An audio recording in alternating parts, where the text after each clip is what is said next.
കസേര 3 നേതാക്കൾ. കേരളത്തിന്റെ മുഖ്യമന്ത്രി ആരാകും എന്നത് സംബന്ധിച്ച ആകാംക്ഷയിലാണ് ജനങ്ങൾ. ഒപ്പം നെഞ്ചിടിപ്പോടെ കാത്തിരിക്കുകയാണ് നേതാക്കൾ, അണികളൊക്കെ. ഹൈക്കമാൻഡിന്റെ ഒറ്റ സിറ്റിംഗിൽ ഇന്ന് വൈകുന്നേരം 4 മണിക്ക് നടക്കുന്ന ഒറ്റ യോഗത്തിൽ അഭിപ്രായ സമന്വയത്തിലേക്ക് എത്താനാകുമെന്നതാണ് ഇനി അറിയേണ്ടത്.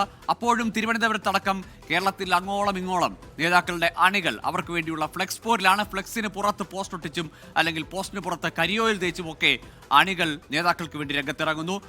ഫ്ലക്സ് പോരിന്റെ ഏറ്റവും തീവ്രമായ മുഖം ഇത് കണ്ടത് തിരുവനന്തപുരത്താണ്. ജിബിൻ JB ഇരുന്നുണ്ട്. ജിബിൻ, അണികൾ അങ്ങേയറ്റം പരിധി വിട്ട തരത്തിൽ അല്ലെങ്കിൽ നേതാക്കൾക്ക് വേണ്ടി പരിധി വിട്ട പ്രകടനങ്ങളിലേക്ക് പോകുന്നത് നമ്മൾ ഇന്നലെയും ഇന്നുമായി കാണുന്നുണ്ട്.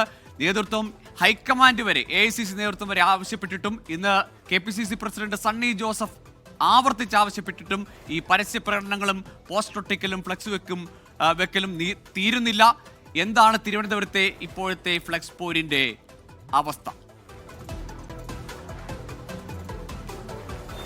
ഗൂഗിൾ അത് തന്നെയാണ്. കാരണം നേതാക്കൾ ഇടപെട്ട് പറഞ്ഞിട്ട് പോലും അണികൾ അത് കേൾക്കുന്നില്ല എന്നുള്ളതാണ് തിരുവനന്തപുരത്തെ സാഹചര്യം എന്ന് പറയുന്നത്. ഞാൻ നിൽക്കുന്നത് നമ്മുടെ KPCC ആസ്ഥാനം ഇന്ദിരാഭവനിലേക്ക് പോകുന്ന വെള്ളയമ്പലം ജംഗ്ഷനിലാണ്. ഇവിടെ ഈ തൊട്ടുപിന്നിലായി കാണുന്നതാണ് കഴിഞ്ഞ ദിവസം സ്ഥാപിച്ച VD സതീശന്റെ ഫ്ലെക്സ് ബോർഡ്. ഇതിലാണ് കഴിഞ്ഞ ദിവസം ഈ കരിയിൽ ഒഴുകുകയും ചെയ്തത്. ഇതിന് തൊട്ടു പിന്നാലെയാണ് തൊട്ടപ്പുറത്ത് തന്നെ KC വേണുഗോപാലിന്റെ ഒരു ഫ്ലെക്സ് വരികയും അതിന് തൊട്ട് വശത്തായി നാച്ചുറൽ ചോയ്സ് എന്ന് പറഞ്ഞുകൊണ്ട് VD സതീശന്റെ അനുകൂലികൾ VD സതീശന്റെ ഒരു വലിയ ഫ്ലെക്സ് ബോർഡ് സ്ഥാപിക്കുകയും ചെയ്തു. പക്ഷേ ഈ കഴിഞ്ഞ ദിവസം നടന്ന VD സതീശന്റെ അനുകൂലികളുടെ പ്രതിഷേധ പ്രകടനത്തിനിടെ KC വേണുഗോപാലിന്റെ ഫ്ലെക്സ് ബോർഡുകൾ തകർത്തിരുന്നു. ഇതിന് പിന്നാലെയാണ് രാത്രിയോടുകൂടി ഈ VD സതീശന്റെ ഫ്ലെക്സ് ബോർഡുകൾക്ക് മുന്നിൽ നോട്ടീസ് പതിപ്പിക്കുന്ന ഒരു സാഹചര്യം ഉണ്ടായത്.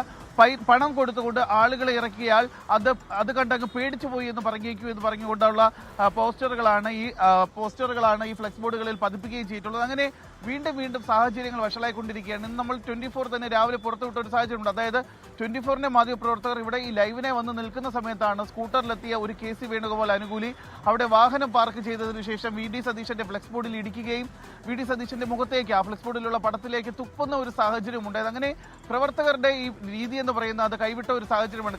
അതിന് തൊട്ടു പിന്നാലെയാണ് K മുരളീധരന്റെയൊക്കെ പ്രതികരണം വന്നത്. കാരണം ഇത്തരത്തിലുള്ള കാര്യങ്ങൾ കാണിക്കുന്നത് അവർ കോൺഗ്രസിന്റെ പ്രവർത്തകരല്ല, അവരുടെ സ്വന്തം കാര്യങ്ങൾ മാത്രമാണെന്ന തരത്തിലുള്ള നേതാക്കളുടെ പ്രസ്താവനകൾ വന്നു. തൊട്ടു പിന്നാലെ തന്നെ വീണ്ടും നേതാക്കൾ ഇടപെട്ടുകൊണ്ട് ഈ പ്രവർത്തകരെ അന്വയിപ്പിക്കാനുള്ള നീക്കങ്ങൾ നടത്തുകയും ചെയ്തു. പക്ഷേ ഓരോ തവണ ഈ നേതാക്കൾ പരസ്യമായി തന്നെ ഇത്തരത്തിലുള്ള പ്രതിഷേധ പ്രകടനങ്ങളെയും പോസ്റ്റർ യുദ്ധത്തിനെയും ഫ്ലെക്സ് യുദ്ധത്തിനെയും ഒക്കെ എതിർത്ത് പറയുമ്പോഴും വീണ്ടും അണികൾ സജീവമായി തന്നെ പ്രതിഷേധവുമായി രംഗത്തിറങ്ങുന്നതാണ് തിരുവനന്തപുരത്ത് നമ്മൾ കണ്ടുകൊണ്ടിരിക്കുന്നത്. ഇത് ഈ വെള്ളയമ്പലത്തെ മാത്രം സാഹചര്യമല്ല. സെക്രട്ടേറിയറ്റിന്റെ മുൻവശത്തുള്ള ഫ്ലെക്സ് ബോർഡുകളിലും സെക്രട്ടേറിയറ്റിന്റെ മുൻപ് അതുപോലെ തന്നെ MLA ഹോസ്റ്റൽ ഇങ്ങനെ പലയിടങ്ങളിലായി ഫ്ലെക്സ് ബോർഡുകൾ വീണ്ടും ഉയരുന്ന ഫ്ലെക്സ് ബോർഡുകളിൽ ഒന്നിനൊന്നെന്ന മറുപടി പോലെ ഒരു ഫ്ലെക്സിന് ഒരു നേതാവിനായി ഒരു ഫ്ലെക്സ് വെക്കുമ്പോൾ മറു നേതാവിനായി മറ്റൊരു ഫ്ലെക്സ്, അതിന് മറുപടിയായി വീണ്ടും ഫ്ലെക്സ്. അങ്ങനെ ഫ്ലെക്സ് പോര് രൂക്ഷമാവുകയാണ്. ഇനി ഫ്ലെക്സ് അല്ലെങ്കിൽ ഫ്ലെക്സിന് മുകളിൽ പോസ്റ്റർ പതിപ്പിക്കൽ, പെയിന്റ് അടിക്കൽ, മുഖത്ത് കരിയോയിലടിക്കൽ, അങ്ങനെ വളരെ വികലമായ തരത്തിലുള്ള പിന്തുണ പ്രഖ്യാപിക്കൽ അല്ലെങ്കിൽ ശക്തി പ്രകടനമാണ് ഇപ്പോൾ കോൺഗ്രസിൽ നടക്കുന്നത്.